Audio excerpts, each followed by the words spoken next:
வணக்கம் நண்பா, welcome back to வர்ணங்கள் ஆயிரம். மீண்டும் ஒரு வர்ணங்கள் ஆயிரம் நிகழ்ச்சியில் உன்னை மீட் பண்ணுறதுல ரொம்பவுமே சந்தோஷம். நம்ம போன வாரங்கள் கடந்த வாரங்களை எடுத்து பார்த்துக்கிட்டோன்னா ஆஸ்க் பிலீவ் ரிசீவ், கேளு நம்பு கிடைக்கும், கிடைக்கிற அந்த ஒரு பொருளை முடிஞ்ச வர வேல்யூ பண்ணு அப்படிங்கிற மாதிரி நிறைய விஷயம் சொல்லியிருந்தோம். ஸோ இன்றைக்கும் தொடர்ந்து நிறைய விஷயங்கள் நம்ம பேசுகிறதுக்கு தயாராக இருக்கும். அது மட்டும் இல்லாமல் இன்றைக்கி நான் ஒரு புக்கு ரெக்கமெண்ட் பண்ணலான் இருக்கேங்க.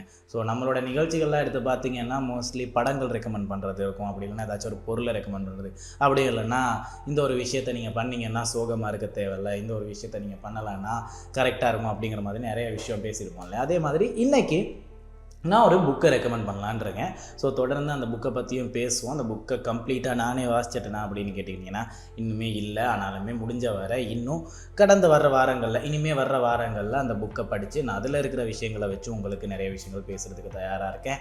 அது மட்டும் இல்லாமல் இன்றைக்கி நிகழ்ச்சியிலையும் நம்ம ஆட்டிடியூட் அப்படிங்கிற பகுதியில் ஒரு லைஃப் சேஞ்சிங் ஆக்டிவிட்டி பற்றி தான் பேச போகிறோம். எப்படி இந்த ஒரு 3 வாரமாக ஆஸ்க் பிலீவ் ரிசீவ் அப்படிங்கிற மாதிரி 3 விஷயங்களை வச்சு லைஃபுக்கு தேவையான சில பல விஷயங்கள் பேசியிருந்தோமோ, அதே மாதிரி ஆட்டிடியூட் அப்படிங்கிற ஒரு விஷயத்தை சும்மா கையசைக்கிறது, கால் அசைக்கிறது, உட்காடுறது, நிற்கிறது, பேசுகிறதுன்னு மட்டும் முடிக்காமல் லைஃபுக்கு தேவையான சில பல டிப்ஸையும் கொடுத்து நம்ம கடந்து வந்துக்கிட்டே இருக்கோம் இல்லையா. ஸோ அதே மாதிரி இன்னும் நிறைய விஷயங்கள் நம்ம நிகழ்ச்சியில் கற்றுக்கிறதுக்கு உனக்குமே இருக்குது. அது மட்டும் இல்லாமல் நம்ம ஃபேஷன் இந்த வீக் அப்படின்னு எடுத்து பார்த்துக்கிட்டோம்னா நம்ம நிறையா துணி உடுத்துகிறோம். ஆனால் அதுக்கு எல்லாமே டிஃபரன்ஷியேட் தெரிஞ்சிருக்கணும். அப்போ தான் நமக்கு இன்னொரு பொருளை வாங்கும்போதோ இல்லைனா ஸ்டைல் பண்ணும்போதோ அது கரெக்டாக இருக்கும் அப்படிங்கிற மாதிரி நம்ம நிறைய விஷயம் சொல்லியிருந்தோம். ஸோ லேயர்ஸ் அப்படின்னு வரும்போது இந்த துணி கரெக்டாக இருக்கும், ஷார்ட்ஸ் அப்படின்னு வரும்போது இந்த பேட்டர்ன்ஸ் கரெக்டாக இருக்கும் அப்படிங்கிற மாதிரி சில பல விஷயங்கள் சொல்லியிருந்தோம் இல்லையா. அதை பற்றியும் பேச போகிறோம். அது மட்டும் இல்லாமல் இன்றைக்கி செல்ஃப் கேர் அப்படிங்கிற ஒரு பகுதியில் நம்ம ஃபிட்னஸ், ஸ்கின் இது ரெண்டுக்குமே சார்ந்த ஒரு விஷயத்தை பற்றி பேச போகிறோம். அதுவும் ஒரு ஆட்டிடியூட் சம்மந்தப்பட்ட ஒரு விஷயம் தான் அப்படிங்கிறது நான் படுத்திக்கிறேன். அது மட்டும் இல்லாமல் இன்றைக்கும் எடுத்துக்காட்டில் ஒரு சூப்பரான ஆக்டர் தான் இருக்கார் அப்படிங்கிறது ஞாபகப்படுத்திட்டு எனக்கு நிகழ்ச்சி ஆரம்பிச்சிடலாம்.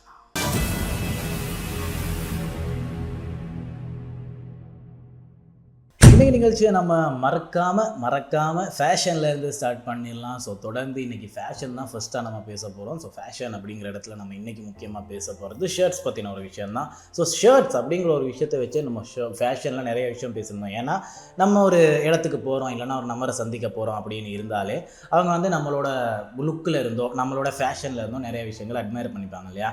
அதில் முக்கியமாக இருக்கிற முதல்ல அவங்க காணக்கூடிய ஒரு விஷயமா இருக்கிறது நம்மளோட சட்டை, ஷர்ட்டு, அதாவது நம்மளோட பேண்ட்டுக்கு மேலே உள்ள பகுதியை தான் ஃபஸ்ட்டு பார்ப்பாங்க.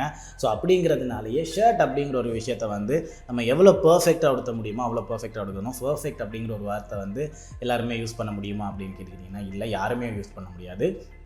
அஃப்கோர்ஸ் எங்கேயாச்சும் ஒரு இடத்துல மிஸ்டேக் விட்டுருப்போம், அதனால் பர்ஃபெக்ட்லாம் கிடையாது. ஆனால் முடிஞ்ச வர கரெக்டாக கிளியராக உடுக்கிறதுக்கு நம்ம முடிஞ்ச வர ட்ரை பண்ணணும் இல்லையா. அந்த ஒரு ரீதியில் இன்றைக்கும் ஷர்ட் பற்றி தான் பேச போகிறோம். ஷர்ட் அப்படிங்கிற ஒரு இடத்துல நான் சொல்லியிருந்த மாதிரியே தான் எந்த ஒரு துணி உடுத்துறதுக்கும் அதில் டிஃப்ரெண்ட் டைப்ஸ் ஆஃப் வகைகள் இருக்குது இல்லையா. அந்த ஒரு விஷயத்தை நம்ம ஃபஸ்ட்டு தெரிஞ்சுக்கணும். அப்போ தான் நம்ம மாற்றி ஒரு இடத்துக்கு சார்ந்த மாதிரியோ அப்படி இல்லைனா அந்த ஒரு ஃபேஷனை மெயின்டைன் பண்ணுறதுக்காகவோ கரெக்டாக உடுத்தலாம் அப்படிங்கிறத நம்ம மறந்துடக்கூடாது. அப்படிங்கிறதுனாலேயே ஷர்ட் அப்படின்னு எடுத்துக்கிட்டாலும் 1 2 கிடையாது, நிறைய வகைகளான ஷர்ட்ஸ் இருக்குது.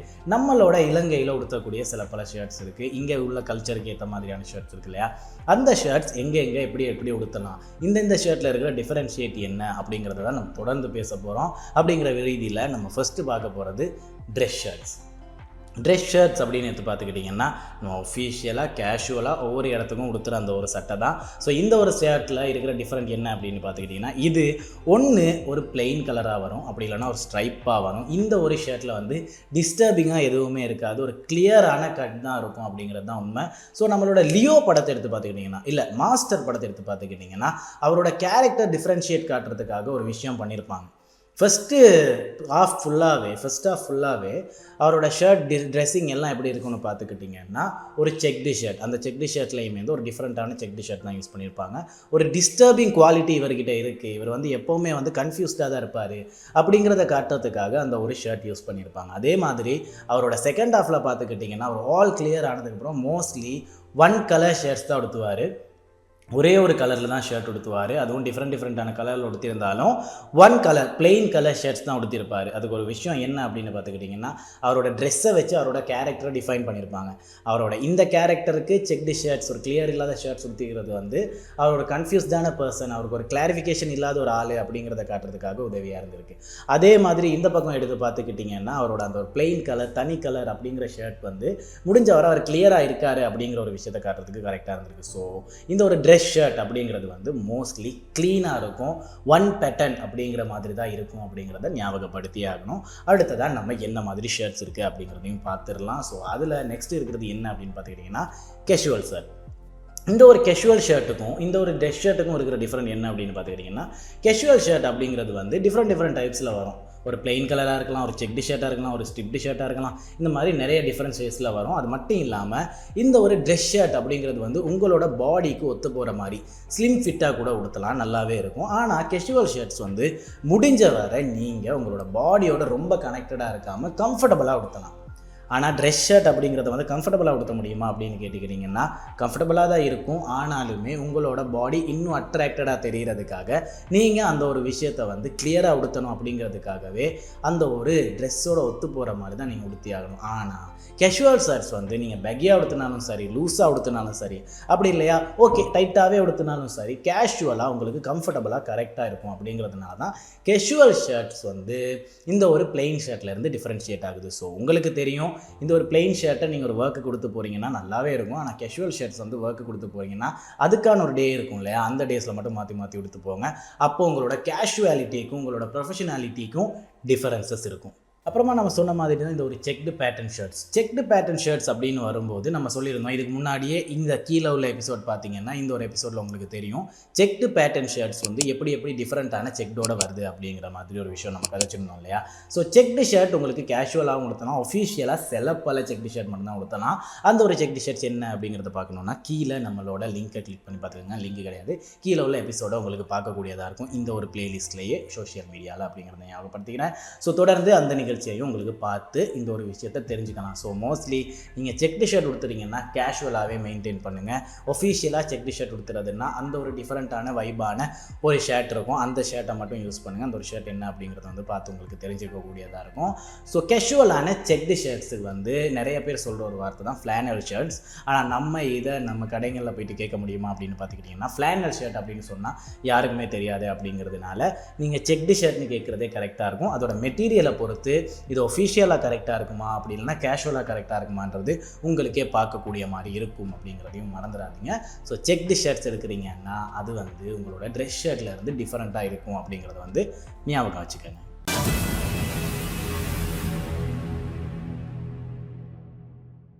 அப்புறமா டெனிம் ஷர்ட்ஸோட மெட்டீரியல் அப்படின்னு எடுத்து பார்த்துக்கிட்டிங்கன்னா அதோட மெட்டீரியல் வந்து ரொம்பவுமே ரஃப்பான ஒரு மெட்டீரியல் அப்படிங்கிறதுனால வந்து உங்களோட ஃபிசிக் கூட ரொம்பவுமே ஒத்து போகிற ஒரு ஷர்ட்டாக இருக்குது. இந்த ஒரு டெனிம் ஷர்ட் அப்படிங்கிறத வந்து நீங்கள் படங்களில் உடுத்திருக்காங்க அப்படின்னு பார்த்துக்கிட்டிங்கன்னா மோஸ்ட்லி அவங்களோட அந்த ஒரு ஃபிசிக் கரெக்டாக மெயின்டைன் பண்ணவங்க மட்டும்தான் கரெக்டாக இதை படங்களில் கூட உடுத்திருப்பாங்க. ஸோ நீங்கள் எக்ஸாம்பிளுக்கு நம்மளோட தளபதி அவர்கள் தெரி படத்தில் உடுத்திருப்பார் இந்த ஒரு செக் ஷர்ட், அப்படி இல்லாட்டி இந்த ஒரு டெனிம் ஷர்ட் உடுத்திருப்பார். அதே மாதிரி தான் என்னை அறிந்தால் படத்தில் நம்மளோட தலை அவர்கள் உடுத்திருப்பார். ஸோ அவங்களோட இந்த ஒரு 2 படத்துலையுமே வந்து பார்க்குறதுக்கு அவங்களோட ஃபிசிக் ரொம்பவுமே ஃபிட்டாக இருக்கும். அந்த ஒரு ஃபிட்டாக இருக்கிற ஃபிசிக்கை அழகாக காட்டுறதுக்கு டெனிம் ஷர்ட் கரெக்டாக இருக்கும். அப்படி இல்லை நீங்கள் ஒரு டெனிம் ஷர்ட் போட்டுமே உங்களுக்கு வந்து அழகாக தெரியலை அப்படின்னா உங்களோட ஃபிசிக்கில் சின்ன மாற்றங்கள் கொண்டு வரதுக்கான நேரம். ஸோ உங்களோட ஃபிசிக்கை கரெக்டாக மெயின்டைன் பண்ணுவீங்களா இருந்தால் தான் இந்த ஒரு டெனிம் ஷர்ட் உங்களுக்குமே அழகாக தெரியும். அப்படி அழகாக தெரியலைன்னா நம்ம சொல்கிற மாதிரி ஃபிட்னஸ் இன்னும் மெயின்டைன் பண்ண வேண்டியது இருக்குது. அது தப்பான விஷயமா கரெக்டான விஷயமா அப்படின்லாம் கேட்டிங்கன்னா கரெக்டான ஒரு விஷயந்தான். ஸோ முடிஞ்ச வரை உங்களோட ஃபிட்னஸை இன்னும் பெட்டராக கொண்டு போங்க. அப்போ தான் இன்னும் உங்களுக்கு ட்ரெஸ்ஸிங் ஸ்டைல்ஸ் வந்து இன்னும் யூஸ் பண்ணலாம், அப்படி இல்லைனா ட்ரை பண்ணலாம் அப்படிங்கிறத மறந்துடாதீங்க. அப்புறமா ஹவாயின் ஷர்ட்ஸ். நான் இந்த ஒரு ஷர்ட்ஸுக்கு ரொம்பவுமே விருப்பம் அப்படின்னு சொல்லலாம். ஏன்னா வந்து நீங்கள் பீச்லாம் போகிறீங்கன்னா இந்த ஷர்ட் வந்து செம்மையாகவே இருக்கும். இதோட மெட்டீரியல் மோஸ்ட்லி ஒன்று லினன் மெட்டீரியலாக இருக்கும், இல்லைனா ஒரு ஜார்ஜெட் மாதிரியான மெட்டீரியலாக இருக்கும், அப்படி இல்லைனா மசராட்டி மெட்டீரியலாக இருக்கும். ஸோ இந்த ஒரு மெட்டீரியல் எப்படி இருக்கும் அப்படின்னு பார்த்துக்கிட்டிங்கன்னா ஒரு காற்றடிச்சாலே பறக்கக்கூடிய மாதிரி இருக்கும். உங்களோட உடம்போட ரொம்ப ஒட்டியும் இருக்காது, ரொம்ப பறந்துக்கிட்டும் இருக்காது, ஆனால் ரொம்ப கம்ஃபர்டபுளாக ஃபீல் ஆகும். இது மோஸ்ட்லி ஷார்ட் ஸ்லீவாக இருக்கும். லாங் ஸ்லீவாக இருந்தாலுமே அந்த ஒரு மெட்டீரியலில் உடுத்துறீங்களா இருந்தால் உங்களுக்கு கம்ஃபர்டபுளாக இருக்கும். ஸோ ஹவாயின் ஷர்ட்ஸ் அப்படின்னு வரும்போது அதோட பிரிண்டே வந்து டிஃப்ரெண்ட்டாக இருக்கும், பார்க்குறதுக்கு ரொம்பவுமே ஃபங்கியாக இருக்கும், பார்க்கவும் நல்லா இருக்கும். ஆனால் இது எந்தெந்த லொக்கேஷனுக்கு கரெக்டாக இருக்கும் அப்படிங்கிறத வந்து மறந்துடாதீங்க. ஒரு பீச் அப்படி இல்லைனா ஒரு பீச் பார்ட்டி இல்லைனா சாதாரணமான ஒரு பார்ட்டி அப்படின்னா ஓகே. ப்ரொஃபஷனலாக இந்த ஷர்ட் ஓகே ஆகுமா, ஒர்க் அவுட் ஆகுமா அப்படின்னு கேட்டுக்கிட்டிங்கன்னா இல்லை. ஸோ ஹவாயன் ஷர்ட்ஸ் அந்த ஒரு இடத்துக்கு சார்ந்த ஒரு இடத்துக்கு மட்டும் யூஸ் பண்ணுங்கள் அப்படிங்கிறத ஞாபகப்படுத்திக்கிறேன்.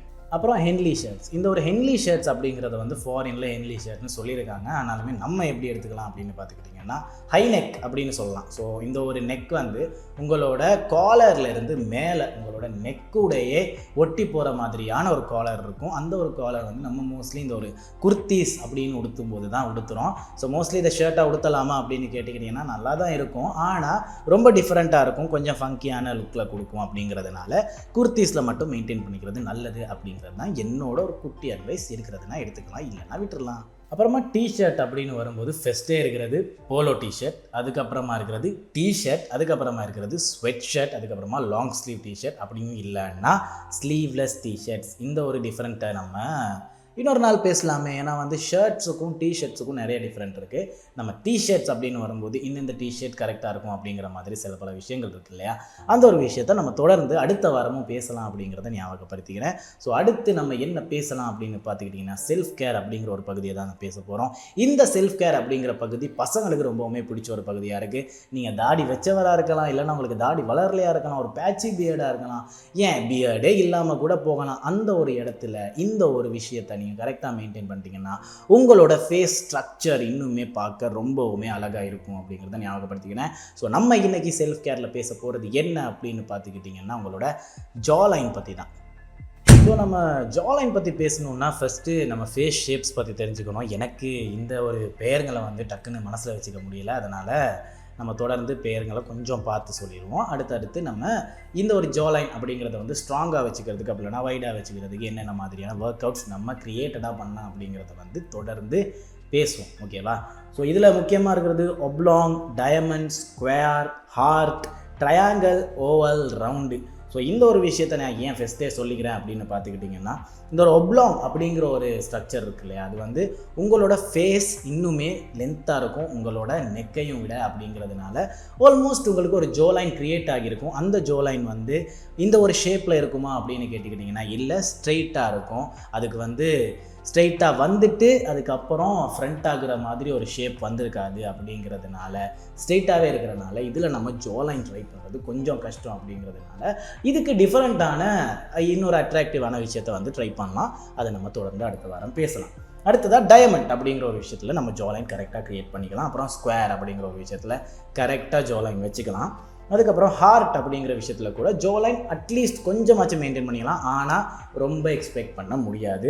ட்ரையாங்கிள் அப்படிங்கிற ஷேப் வந்து எல்லாருமே ரொம்ப ஒரு பிடிச்ச ஷேப் அப்படிங்கிறதுனால அதுலேயுமே கூட ரொம்ப எக்ஸ்பெக்ட் பண்ண முடியாது, கரெக்டாக ஒரு அளவுக்கு வச்சுக்கலாம். என்னோடதும் ஆல்மோஸ்ட் ட்ரையாங்கிளான ஒரு ஷேப் தான். அதுக்கப்புறம் ஓவல் ஷேப். ஓவல் ஷேப்பில் நீங்கள் கரெக்டாக இந்த ஒரு ஜோலைனை மெயின்டைன் பண்ணுவீங்களா இருந்தால் உங்களோட ஃபேஸ் ஸ்ட்ரக்சர் இன்னுமே அழகாக இருக்கும்னு சொல்லலாம். அப்புறம் ரவுண்ட் வந்து நீங்கள் ஃபஸ்ட்டு ஃபேட்லாம் பர்ன் பண்ணணும், அதுக்கப்புறம் தான் ஜோலைன் பற்றி நம்ம பேச வேண்டியது இருக்கும். அப்படிங்கிறதுனால நம்ம தொடர்ந்து பேசுவோம். ஸோ ஃபஸ்ட்டு ஜோலைன் அப்படின்னு வரும்போது எங்கே இருக்குது அப்படின்னு பார்த்துக்கிட்டிங்கன்னா உங்களோட காது பகுதிக்கும் உங்களோட இந்த ஒரு பகுதிக்கும் நடுவில் இருக்கிற இந்த ஒரு போன் தான் ஜோலைனாக இருக்குது. இந்த ஒரு போனை நம்ம வளர்க்க முடியுமா அப்படின்னு கேட்டுக்கிட்டிங்கன்னா நம்மளால் முடியாது. போனுக்கு மேலே ஒரு மசில் உங்களுக்கு ஃபீல் ஆகுதா இருக்கும், அந்த ஒரு மசிலை தான் நம்மளால் வளர்க்க முடியும். ஸோ இந்த ஒரு மசிலை வளர்க்குறதுக்காக ஃபஸ்ட்டு நம்ம என்ன பண்ணலாம் அப்படின்னு கேட்டுக்கிட்டிங்கன்னா அஃப்கோர்ஸ் இந்த ஒரு பாடிக்கு நம்ம என்னெல்லாம் பண்ணுறோமோ அதே தான். ஃபஸ்ட்டு ப்ரெஷர் கொடுக்கணும். ப்ரெஷர் கொடுக்குறதுனால அது கொஞ்சம் பெயின் ஆக ஆரம்பிக்கும். அந்த பெயினை ரிகவர் பண்ணும்போது அது இன்னும் க்ரோ ஆக ஆரம்பிக்கும் அப்படிங்கிற ஒரு விஷயம் தான். ஸோ நம்மளோட இலங்கை எடுத்து பார்த்துக்கிட்டிங்கன்னா எம்மளுக்கு எல்லாருக்குமே வந்து இந்த ஒரு ஜாலைனை வந்து கரெக்டாக மெயின்டைன் பண்ணிக்கிறது ரொம்பவுமே ஈஸியாக இருக்குது. ஏன்னா நம்மளோட சாப்பாடு அப்படிங்கிற ஒரு விஷயம். ஸோ ஃபாரினில் எடுத்து பார்த்துக்கிட்டிங்கன்னா அவங்களுக்கு இந்த ஒரு பர்கரு, பீஸா அப்படிங்கிற மாதிரி ஒரு விஷயம் இருக்கும். மேக்ஸிமம் போனால் ரைஸ் இருக்கும். அப்படிங்கிறதுனால ரொம்பவுமே கஷ்டப்படுறாங்க இந்த ஒரு ஜோலைனை க்ரியேட் பண்ணிக்கிறதுக்கு. ஆனால் நம்ம ஸ்ரீலங்காவில் ஒரு ஐட்டம் இருக்குது. அப்படி என்னன்னு பார்த்துக்கிட்டிங்கன்னா பான். அதுவும் தரமுரண பான் அப்படின்னு சொல்லுவாங்க. அந்த ஒரு பான் வந்து ரொம்பவுமே ஸ்ட்ராங்காக இருக்கும். அதை சாப்பிட்டாலே நமக்கு வந்து ஜோலைன் பெயின் எடுக்க ஆரம்பிச்சிடும். அதை நீங்கள் டெய்லி சாப்பிடுவீங்களா இருந்தால் ஃபேட் ஆகிடுவீங்க, சாப்பிடாதீங்க. ஸோ அதுக்குமே உங்களோட ஜோலைன் ஒர்க் அவுட் ஆகிறது அதிகம் அப்படிங்கிறத ஞாபகப்படுத்திக்கிறேன். ஸோ நம்ம ஃபிட்னஸ் பற்றி பேசுகிறோன்னா நம்ம இலங்கையில் இருக்கிற ஒரு விஷயத்தை வச்சு தான் நம்ம பேசக்கூடியதாக இருக்கணும். ஃபாரினில் இருக்கிற சில பல விஷயங்களை வச்சு மட்டுமே நம்ம பேசணுன்னா அது வந்து நமக்கு ஒர்க் அவுட் ஆகாது. அப்படிங்கிறதுனால நான் ஒரு விஷயம் சொல்லியிருக்கேன், பான் சாப்பிட்றது வந்து உங்களோட ஜோலைனுக்கு ஒர்க் அவுட்டாக கொடுக்குது அப்படிங்கிற மாதிரி ஒரு விஷயம். ஸோ எல்லாருக்குமே புரிஞ்சிருக்கும் இப்போவே நம்ம சாப்பிட்றத வச்சு தான் இது மோஸ்ட்லி ஒர்க் ஆகுது அப்படிங்கிற ஒரு விஷயம். ஸோ அஃப்கோர்ஸ் நம்ம அடுத்ததாக பண்ண போகிறது என்ன அப்படின்னு பார்த்துக்கிட்டிங்கன்னா, ஒரு பபிள் கம் எடுத்து வாயில் வச்சுக்க போகிறோம். So mostly bubble gum chewing come chew பண்ணுறதுனால உங்களோட வாயில் ஒரு மூமெண்ட் இருந்துக்கிட்டே இருக்கும். சரியா? உங்களோட வாயில் அந்த இருக்கிற மூமெண்ட் எப்படியுமே உங்களோட மசிலை பெயின் பண்ணுறதுக்கு ஸ்டார்ட் பண்ணும். ஆனால் நீங்கள் சாப்பிட்ற அந்த ஒரு சூவிங்கம் வந்து ரொம்ப ஸ்ட்ராங்காக இருக்கணும். குட்டியான ஒரு சூவிங்கம் சாப்பிடுவீங்களா இருந்தால் சும்மா உங்களோட போன்ஸ் தான் கிராக் ஆகுமே தவிர, ஒரு ஸ்ட்ராங்கான சூவிங்கமாக இருந்தால் நீங்கள் அந்த ஒரு சூவிங் பண்ணும்போது உங்களோட மசில் ஒர்க் ஆக ஸ்டார்ட் ஆகும். ஸோ முடிஞ்ச வரை உங்களோட வாயை க்ளீனாக வச்சுக்கோங்க. க்ளீனாக வச்சுக்கிட்டு சூயிங்கம் சாப்பிடுங்க. ஏன்னா சூயிங்கம் சாப்பிடும்போது உங்களோட வாயில் உள்ள அடுத்தடுத்த ஜெர்ம்ஸ்லாம் உங்களோட வயிற்றுக்குள்ளே போக ஸ்டார்ட் பண்ணுறதுனால சூயிங்கம் சாப்பிடும்போது ஒரு சூயிங்கம் எடுத்துகிட்டு உங்களோட வாயை ஃபுல்லாக க்ளீன் பண்ணிவிட்டு அதை துப்பிட்டு இன்னொரு சூயிங்கத்தில் நீங்கள் இந்த ஒரு ஒர்க் அவுட்டை பண்ண ஸ்டார்ட் பண்ணிங்கன்னா இன்னும் நல்லது. அப்படிங்கிறதுனால மோஸ்ட்லி சூயிங்கம் யூஸ் பண்ணுறதுக்கு முன்னாடி உங்களோட வாயையும் க்ளீனாக வச்சுக்கோங்க, இல்லைனா நோய்கள் ஏற்படலாம் அப்படிங்கிறத ஞாபகப்படுத்திக்கிறேன். ஸோ சூயிங்கம் நம்ம சூ பண்ணும்போது உங்களோட ஜா லைன் ஒர்க் ஆக ஸ்டார்ட் ஆகுது. ஜா லைனில் உள்ள மசில்ஸ்லாம் ஸ்ட்ராங்காக ஒர்க் ஆக ஸ்டார்ட் ஆகுது அப்படிங்கிற மாதிரி ஒரு விஷயம் சொல்லியிருந்தேன். அப்புறமா சொல்லியிருக்கிற ஒரு விஷயம் தான் மோவிங் அப்படிங்கிற மாதிரி சொல்லுவாங்க. மோவிங், மீவிங், இது எப்படி ப்ரொனவுன்ஸ் ஆகுதுன்றதே எனக்கு கஷ்டமாக இருக்குது. மீவிங் அப்படிங்கிற ஒரு விஷயத்தை வந்து உங்களோட நாக்கை உங்களோட முரசு பகுதியோட ஒட்டி வச்சுக்கிட்டு அதுக்கப்புறமா நீங்கள் விழுங்குற மாதிரியான உங்களோட எச்சு விழுங்குற மாதிரியான ஒரு விஷயத்தை வாய்க்குள்ளார பண்ண போகிறீங்க. அப்படி பண்ணும்போது உங்களோட இந்த ஒரு ஸ்கின் உள்ளே வர்ற மாதிரியான ஒரு ஃபீல் இருக்கும். அப்படி இருக்கும்போது உங்களோட மசில் கொஞ்சம் ப்ரெஷர் ஆகுது. அப்படி இருக்கும்போது அந்த ஒரு மசில் ஒர்க் ஆக ஸ்டார்ட் ஆகுது, ஆக்டிவேட் ஆக ஸ்டார்ட் ஆகுது. அதனால் அந்த ஒரு மசில் க்ரோ ஆகவும் ஸ்டார்ட் ஆகுது அப்படிங்கிறது தான் உண்மை. ஸோ ஜா லைன் அப்படிங்கிற ஒரு விஷயத்தை நம்ம க்ரோ பண்ணுறதுக்காக இந்த விஷயங்கள் பண்ணலாம். ஸோ ஜா லைன் க்ரோவே ஆகலைன்னா என்ன ப்ரோ பண்ணுறது அப்படிங்கிற மாதிரி இருக்குன்னா, நீங்கள் ஜா லைன் க்ரோ பண்ணுறதுக்காக இந்த விஷயம்லாம் பண்ணுறீங்கன்னா உங்களோட டயட்லையும் சில பல விஷயங்கள் பண்ண வேண்டியது இருக்குது.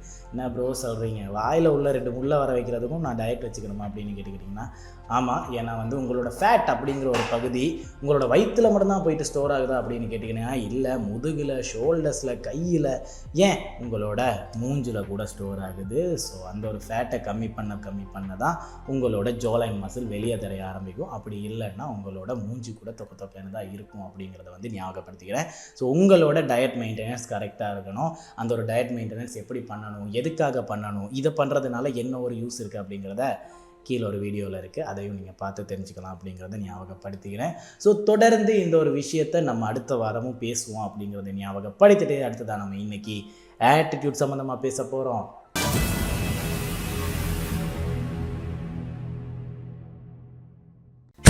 ஆட்டிடியூட் அப்படிங்கிற இடத்துல நம்ம பேச போகிற விஷயம் என்ன அப்படின்னு பார்த்துக்கிட்டிங்கன்னா வெல்த். ஸோ நம்மளோட ப்ரோமோ எடுத்து பார்த்தாலே உங்களுக்கு தெரியும், ஹெல்த்து, வெல்த்து, ரிலேஷன்ஷிப் அப்படிங்கிற மாதிரி ஒரு விஷயம் சொல்லியிருப்பேன். ஸோ இந்த ஒரு வெல்த் அப்படின்னாலே பணம் சம்பாதிக்கிறது அப்படின்னு நீங்கள் நினச்சிருப்பீங்க. இல்லை, நீங்கள் ஒரு பணத்தை சம்பாதிக்கிறீங்கன்னா அந்த ஒரு பணத்தை எதுக்காக யூஸ் பண்ணுறீங்க அப்படிங்கிறது தான் வெல்த். ஸோ ஒரு பணம் இப்போ உங்களுக்கு ஒரு 2 லட்சம் கிடச்சிருக்கு அப்படின்னு வச்சுக்கோங்களேன். அந்த ஒரு 2 லட்சத்துக்கு நீங்கள் என்ன பண்ணுவீங்க அப்படிங்கிறத பொறுத்து தான் உங்களோட வெல்த் எப்படி இருக்கும் அப்படிங்கிறத வந்து நீங்கள் தெரிஞ்சுக்க முடியும். ஒரு 2 லட்சம் கிடச்சிருச்சு, நான் ஒரு பைக் வாங்குவேன் அப்படின்னு சொன்னீங்கன்னா அதுவும் ஒரு இன்வெஸ்ட்மெண்ட்டாக யூஸ் பண்ணுறீங்கன்னா நல்ல விஷயம்தான். இதுவே 2 லட்சம் கிடச்சிருச்சு, நான் இந்த ஒரு 2 லட்சத்தில் 50,000 மாதிரி ஒரு கோர்ஸ் பண்ணுவேன், அப்படி இல்லையா இன்னொரு 50,000க்கு நான் புக்ஸ் எடுத்து வச்சுக்கிட்டு படிப்பேன் அப்படிங்கிற மாதிரி ஒரு விஷயம் பண்ணீங்க, நல்ல விஷயம். அதே 2 லட்சத்தை ஒரு கேமரா எடுத்து வச்சு நான் கண்டென்ட் க்ரியேட் பண்ணுவேன், நல்ல விஷயம்.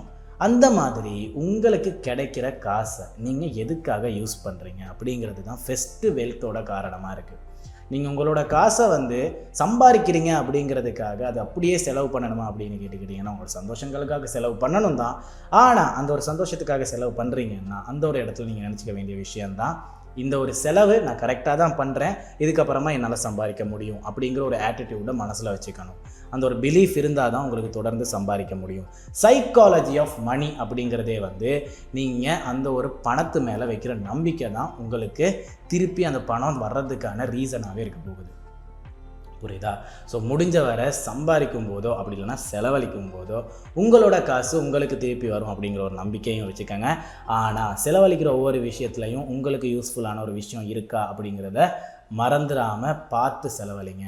நீங்கள் ஸ்மோக் பண்ணுறதுனால உங்களுக்கு எந்த ஒரு யூஸும் இல்லை, அதை சாப்பிட்டாலே கிடைக்கும், அதில் ஒரு நல்ல யூஸ் இருக்குது.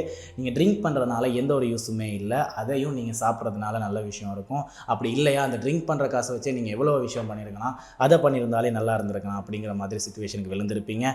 ஸோ அதுங்களெல்லாம் அவாய்ட் பண்ணிக்கிறதே ஒரு நல்ல ஒரு விஷயந்தான். வெல்த் அப்படின்னு வரும்போது சம்பாதிச்சு என்ஜாய் பண்ணுவேன், குடிப்பேன், சரக்கடிப்பேன், ஸ்மோக் பண்ணுவேன் அப்படின்னு இருந்தீங்கன்னா அது வெல்த் கிடையாது, அது மடத்தனம் அப்படிங்கிறத மறந்துடாதீங்க. ஸோ வெல்த் அப்படிங்கிற ஒரு விஷயம், நீங்கள் உங்களோட காசை எதுக்காக செலவு பண்ணுறீங்க, அந்த காசு உங்களுக்கு திருப்பி வருமா, அதுக்காக தான் நீங்கள் பண்ணுறீங்களா அப்படிங்கிற ஒரு விஷயந்தான். நீங்கள் படிக்கிறீங்களா, அந்த ஒரு படிப்பு உங்களுக்காக ஏதோ ஒரு வருஷத்தில் ஒர்க் ஆக போகுது, அந்த ஒர்க் ஆகிற ஒரு விஷயந்தான் வெல்த் அப்படின்னு அழைக்கப்படுது. ஸோ நீங்கள் காசு கொடுத்து தான் படிக்கணும், அதுக்காக தான் நீங்கள் காசு சம்பாதிக்கணும். புரியுதா? நீங்கள் ஒரு விஷயம் பண்ணணுன்னா அதுக்கு உங்களுக்கு காசு வேணும், அதுக்கு தான் நீங்கள் சம்பாதிக்கிறீங்களே தவிர அதுதான் வெல்த்து கிடையாது. காசு சம்பாதிக்கிறது தான் வெல்த்து கிடையாது. நீங்கள் உங்களோட ஃப்யூச்சருக்காக ஏதோ ஒரு விஷயத்தில் ஒரு இன்வெஸ்ட்மெண்ட் பண்ணி வச்சுருக்கிறது தான் வெல்த்து அப்படின்னு சொல்கிறோம். ஸோ இந்த ஒரு இடத்துல தான் நான் அந்த ஒரு புக்கை ரெக்கமெண்ட் பண்ணுறேன் அப்படிங்கிற மாதிரி சொல்லியிருந்தேன். நம்ம இன்றைக்கி ரெக்கமெண்ட் பண்ணுற புக் என்ன அப்படின்னு பார்த்துக்கிட்டிங்கன்னா சைக்காலஜி ஆஃப் மணி அப்படிங்கிற மாதிரி ஒரு புக்கை ரெக்கமெண்ட் பண்ணுறேன். ஸோ இந்த புக்கை நானுமே ஃபுல்லாக ரீட் பண்ணிட்டேனா அப்படின்னு கேட்டுக்கிட்டிங்கன்னா இல்லை, அந்த ஒரு இடத்துல நானுமே கொஞ்சம் டவுனாக தான் இருக்கேன். ஸோ முடிஞ்ச வரை நானும் ட்ரை பண்ணிக்கிட்டு வரேன். இப்போ தான் ஒரு ஃபர்ஸ்ட் லென்த் ஆஃப் புக்கே படித்து முடிச்சிருக்கேன். ஸோ இந்த மாதிரி புக்ஸ்லாம் எடுத்து பார்த்துக்கிட்டிங்கன்னா அவங்க ஒரு ஸ்டோரி சொல்லுவாங்க, அந்த ஒரு ஸ்டோரி இந்த ஒரு விஷயத்தோட கனெக்ட் ஆகிருக்கும். அந்த ஸ்டோரியை நீங்கள் ஃபுல்லாக ரீட் பண்ணிட்டீங்கன்னா அதுக்கப்புறமா நடக்கிற ஒவ்வொரு விஷயமுமே உங்களோட சைக்காலஜிக்கு ஏற்ற மாதிரியான ஒரு விஷயமாக தான் இருக்கும். ஸோ உங்களோட பணத்தை நீங்கள் எப்படி யூஸ் பண்ணணும், அந்த பணத்தை நீங்கள் திரும்ப வர வைக்கிறதுக்காக உங்களோட சைக்காலஜி, உங்களோட மென்டாலிட்டி எப்படி இருக்கணும் அப்படிங்கிற மாதிரி விஷயங்கள் நிறையவே இந்த ஒரு புக்கில் மென்ஷன் ஆகிருக்கும். ஸோ தொடர்ந்து இந்த புக்கையும் ரீட் பண்ணுங்கள் அப்படிங்கிறத நானும் ரெக்கமெண்ட் பண்ணுறேன் அப்படிங்கிறத ஞாபகப்படுத்திட்டு அடுத்ததான் நம்ம எடுத்துக்காட்டுக்கான நேரம். எஸ், நம்ம போன வாரம் எடுத்துக்காட்டில் ஒரு நெய்பர்ஹுட் பையனை பற்றி பேசியிருந்தோம். அதே மாதிரி இவருமே நமக்கு ரொம்பவுமே பழக்கப்பட்ட ஒரு நெய்பர்ஹுட் பையன் தான். ஸோ அதனால் இவரையும் நம்ம விட்டு கொடுக்க முடியாது. ஸோ இவரோட ஃபேஷன் அப்படின்னு எடுத்து பார்த்துக்கிட்டிங்கன்னா ரொம்பவுமே ஒஃபிஷியலாக இருக்கும், அப்படி இல்லையா ரொம்பவுமே கேஷுவலாக இருக்கும். நெய்பர்ஹுட் பையன் அப்படிங்கிறத காட்டுறதுக்காகவே கரெக்டான ஒரு ட்ரெஸ்ஸிங் சென்ஸ் யூஸ் பண்ணியிருப்பாங்க. அதே மாதிரி தான் இந்த பக்கம் வந்தோன்னா அவரோட ஃபிட்னஸ் அப்படிங்கிற ஒரு விஷயம் வந்து ரொம்ப மெயின்டைன்டாக, ரொம்ப கஷ்டப்பட்டு 6 பேக்கு 8 பேக்ஸ் அப்படின்னும் இருக்காது, ஆனால் அதுக்குன்னு அப்படியே விட்ட மாதிரியும் இருக்காது அப்படிங்கிறது தான் உண்மை. ஸோ அதுக்கேற்ற மாதிரி கரெக்டாக ஒரு ஃபிசிக் மெயின்டைன் பண்ணியிருப்பார். இவரோட முன்னாடி இருந்த படங்கள் எடுத்து பார்த்துக்கிட்டிங்கன்னா ரொம்பவுமே ஒல்லியாக இருந்த ஒரு பையன் அப்படிங்கிறதுனால கொஞ்சம் சபி ஆகிறதுக்கு ட்ரை பண்ணியிருப்பார். அதுக்கப்புறமா சபி ஆனாரா அப்படின்னு பார்த்துக்கிட்டிங்கன்னா ஆமாம், கொஞ்சம் அதிகமாகவே சபி ஆகிட்டார். அதுக்கப்புறமா இவரோட அந்த ஒரு ஒயிட் ஷோல்டர்ஸ், அவரோட அந்த ஒரு வி ஷேப் எல்லாமே காணாமல் போயிருக்கும்.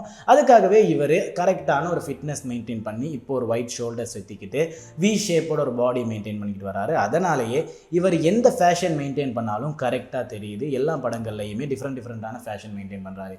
இவரோட ஒரு முக்கியமான படமாக ஃபேஷன் அப்படிங்கிற ரீதியில் இருக்கிறது கூட்டத்தில் ஒருவன் அப்படிங்கிற ஒரு படம். ஸோ கூட்டத்தில் ஒருவன் அப்படிங்கிற ஒரு படத்தில் இவர் இன்னசென்ட்டாக காட்டுறதுக்காக குட்டியாக ஒரு மீசை, ஒரு புட்டி கண்ணாடி, ஒரு ப்ளோலோ டிஷர்ட் அப்படியே தான் மெயின்டைன் பண்ணிக்கிட்டு இருப்பாங்க. அதுக்கப்புறமா ஒரு பொண்ணு வருவாங்க, அவருக்காகவே அந்த ஒரு ஃபேஷன் அப்படிங்கிற ஒரு விஷயத்தை மாற்றி கொடுப்பாங்க.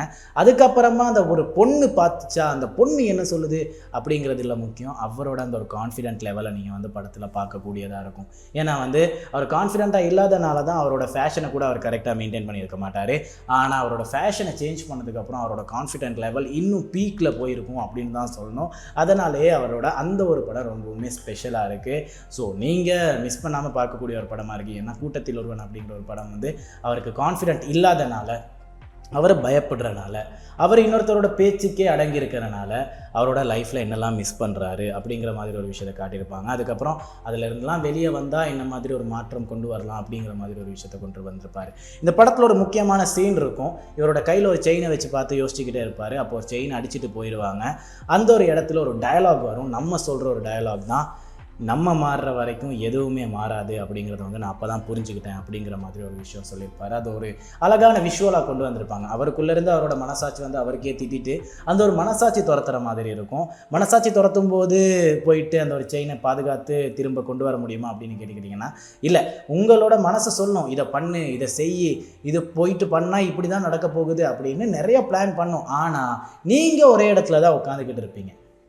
அந்த ஒரு விஷயத்தை அந்த படத்தில் அழகாகவே காட்டியிருப்பாங்க. அது மட்டும் இல்லாமல் அவரோட அந்த ஒரு ட்ரெஸ்ஸிங்கை வச்சு அவரோட கான்ஃபிடென்ட் லெவலை மாற்றி உங்களுக்கு காட்டக்கூடியதாக இருந்திருக்கும். அதனாலேயே அழகாகவே அந்த ஒரு படம் எல்லார் கூடயும் கனெக்ட் ஆகிருக்கும் அப்படின்னு சொல்லலாம்.